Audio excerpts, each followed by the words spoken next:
Id-diskors tal-Istat tal-Unjoni li għamlet il-President tal-Kummissjoni Ewropea Ursula von der Leyen ġab reazzjonijiet differenti. Fil-fatt dwar dan id-diskors One News ħar reazzjonijiet tal-membri parlamentari Ewropej Laburisti fi Strasburgu. Il-membru parlamentari Ewropew Alfred Sant semma li l-Kummissjoni Ewropea fost oħrajn għandha priorità li tibqa' tgħin lill-Ukrajna waqt dan iż-żmien ta' gwerra. Tidher li għadba jsir ħafna xogħol. Kellha l-proposti tagħha, ma l-proposta tal-Kummissjoni rridu jgħaddu mbagħad mill-arbil tal-Kunsill. U għad hemm ħafna xogħol xisir. Mbagħad ħarġet b'inizjattivi li huma interessanti, ma niddubita kemm se jitlaħqu tajjeb f'din il-leġislatura. Bħal pereżempju l-investiment faċilità tal-idroġenu illi hija meħtieġa. Hawnhekk Dr. Sant innota li ma jaqbilx mal-proposta tal-Konvenzjoni Ewropea dik li jfisser li jkun hemm regoli u liġijiet ġodda fl-Unjoni Ewropea.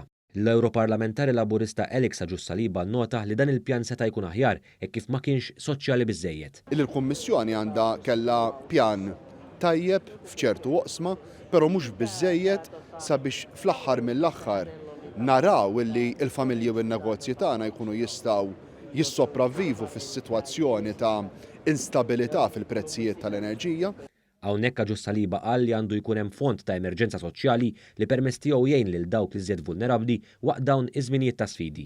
Il-Membru Parlamentari Ewropew Josjen Cutajar semmiet li fir-rigward ta' settur tal-enerġija għandu jkun hemm iżjed investiment f'dawk li huma proġetti favur enerġija rinnovabbli.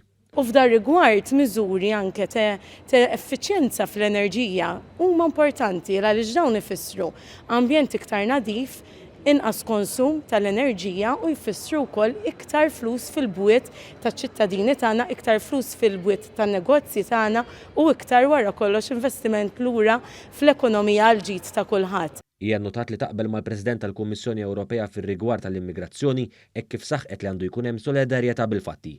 Min-naħa tiegħu l-Europarlamentari Laburista Cyrus Engeler innota li b'enerġija aktar nadifa fosthom bil-mezzi tax-xemx u r-riħ Malta tista' tkun indipendenti mill-bqija tal-Ewropa.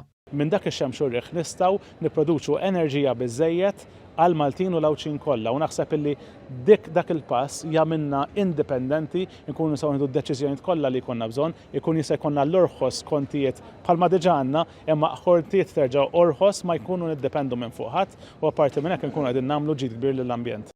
Hawnhekk Engeler saħaq li l-Unjoni Ewropea m'għandix tistrieħ fuq pajjiżi terzi bħalma kienet mar-Russja u issa mal-Alġerija u l-Arabja Sawdija kif semmiet il-President tal-Kummissjoni Ewropea.